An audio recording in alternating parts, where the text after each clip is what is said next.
Dustin Poirier hasn't always been at the top of his division in the past. He's had a very long career in the UFC. But right now, Dustin Poirier is arguably the best lightweight in the world. Yes, Charles Oliveira is a champion, but all those guys are really interchangeable. It really just comes down to matchups and who's just better on that night. But I'm not trying to take anything away from Charles Oliveira. Regardless, Dustin Poirier now is one of the best lightweights in the world. And I wanted to go over what Dustin Poirier has done in his career. Two people specifically that he's faced and he beat. The first one is Max Holloway. Now, there's a lot that goes into this matchup, just like any other UFC or MMA fight that has ever happened in history. But this was a very interesting case. Dustin Poirier was never supposed to face Max Holloway. Max Holloway, back in this time, had a tendency to fill in for these big blockbuster fights and try to make a super fight that he didn't necessarily belong in at that time. Now, I say that not to say that he's not adequate enough. I just meant it was a happy accident.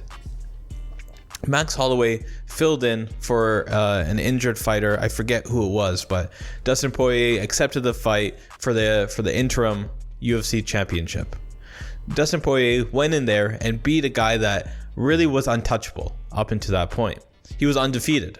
The last time the Max Holloway lost a fight was against Conor McGregor.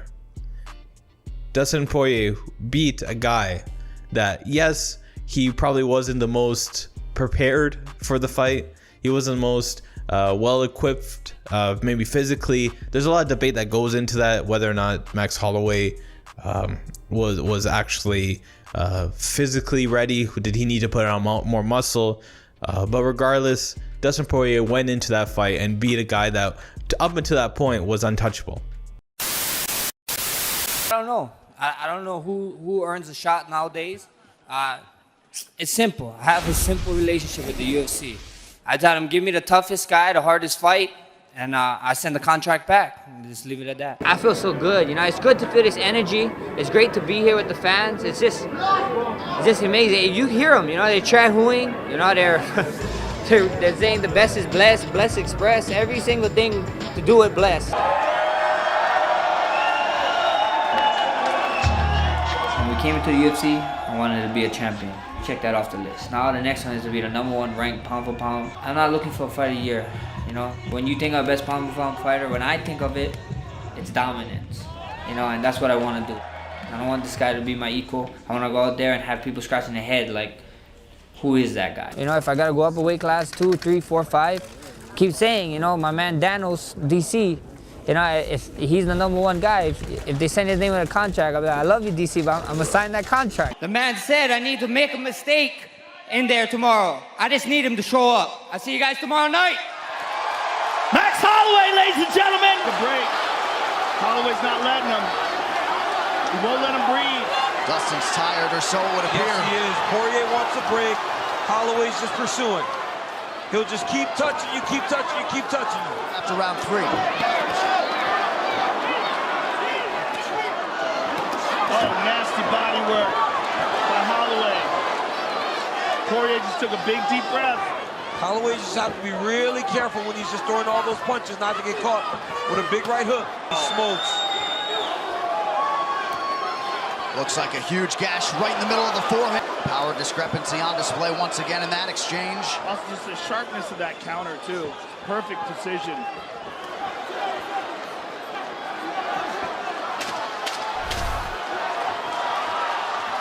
Final 10 seconds. The standing ovation has already started here in Atlanta.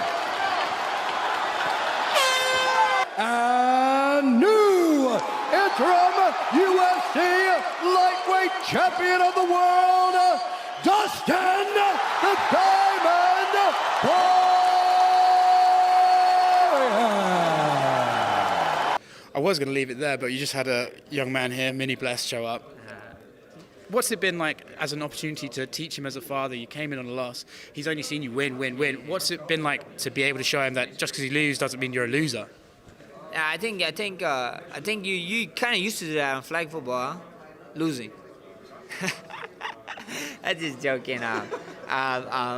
It's just He absolutely no-sold that. the kid is competitive, you know. Like when that last fight, everybody chewing and acting like, no, the kid should be this. I'm like, look, this guy.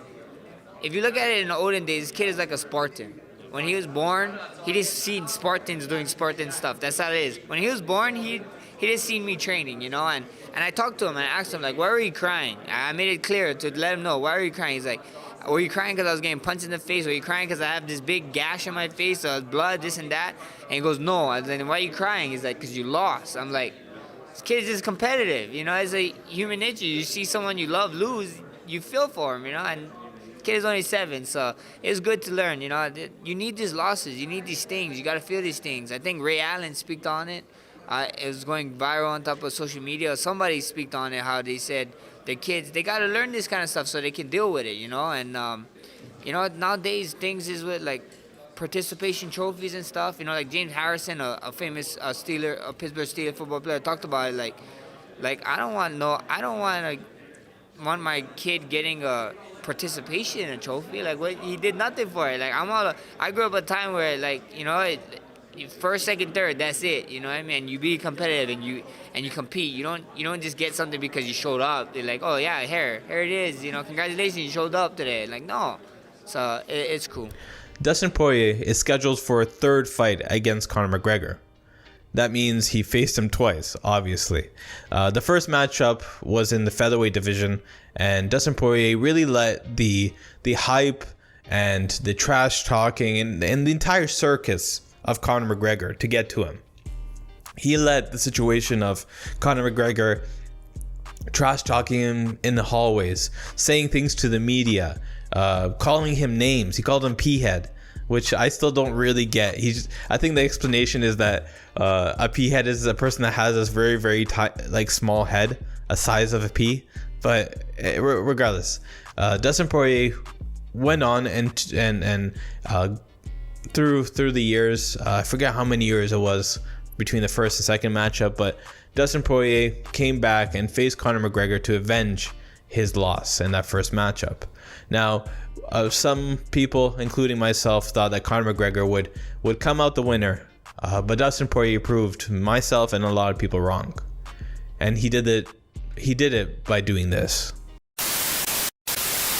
You're fighting Dustin, a guy you fought before, and before we get into the contest with him next Saturday, I'm interested, what are your memories of the first fight? Not in terms of the contest, but in terms of the build-up. And a lot of people point to that fight as the moment you sort of fully arrived as this up-and-coming superstar. What are your memories of that entire first meeting with Dustin?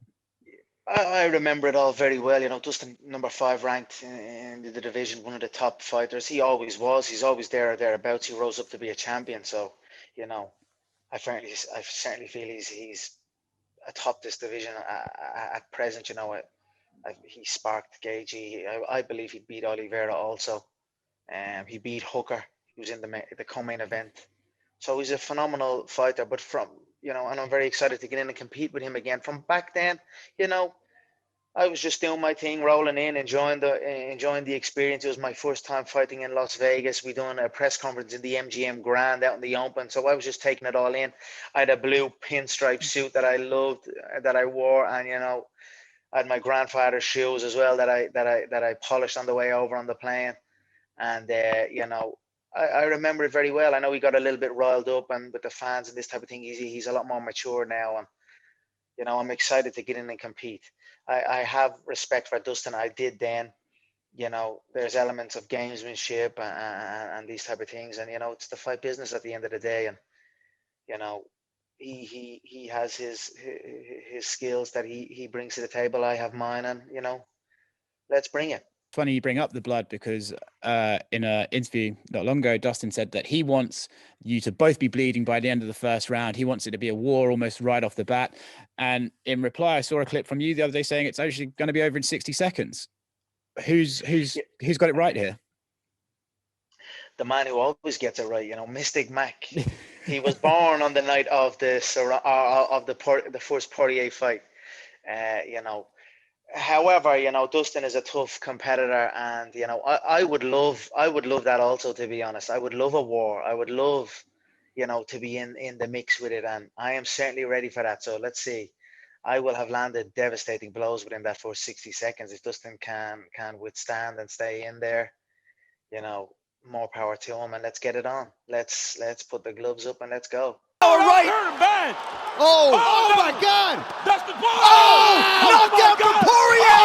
Dustin Poirier has knocked down Conor McGregor. Oh my goodness. Lafayette, Louisiana. Your guy has done it. Are you kidding me right now? Has done it. My goodness. Conor, clearly, I'm sure frustrated with the result, not what you were hoping for, but what are the emotions like for you right now? Yeah, it's heartbreaking, John. You know, it's hard to take. The highest highs and the lowest lows in this game. My leg is completely dead, and even though I felt like I was checking them, it was just sinking into the front, the muscle at the front of the leg, and it was badly compromised. And it's like an American football in me suit at the minute. So, you know, it is what it is. Dustin fought a hell of a fight, engaged in the takedown attempt. I thought I'd done well. I got up, turned him. I was in my head thinking in that second round, getting just tie up now. I felt all right in the clinch with him. I was better than him in the clinch. But too little, too late. The leg was compromised, and I didn't adjust. And that's it. Fair play to Dustin. Very happy for him. Very happy that I got to compete in these times and come back my 11th UFC main event. And that's it. It's hard, you know. I don't know where I'm at the minute, to be honest. Dustin Poirier is no spring chicken. He probably has maybe 2, 3, maybe 4 more fights left in his career. Now, I wanted to go back and look at some of the most important wins in his career. The one against Conor McGregor and against Max Holloway. Why? Because they kind of signified bigger things than just a single win. The Max Holloway was a fight that he probably, like, a lot of people thought he wasn't going to win. And it was for the interim championship. It was a super fight. It was the first fight that he really got shine in. The last super fight that he had prior to that was a Conor McGregor one that he lost. That Max Holloway really put him into that upper echelon, gave him more respect, validated that he had a chance against Khabib for the actual UFC title. And the second Conor McGregor, well, it's Conor McGregor. He went in there with all the pressure. He went in there coming off a loss to the same guy via knockout. And he went in there, not only beat Conor McGregor, but beat him by knockout. So Dustin Poirier has a lot more important moments in his career left, I believe. But these two are very, very important. If you like this video, make sure to like and subscribe to the channel. If you want more, let us know down in the comments below. Who do you think Dustin's greatest win is in his UFC career? Do you think he can be the greatest lightweight of all time? Let us know down in the comments below.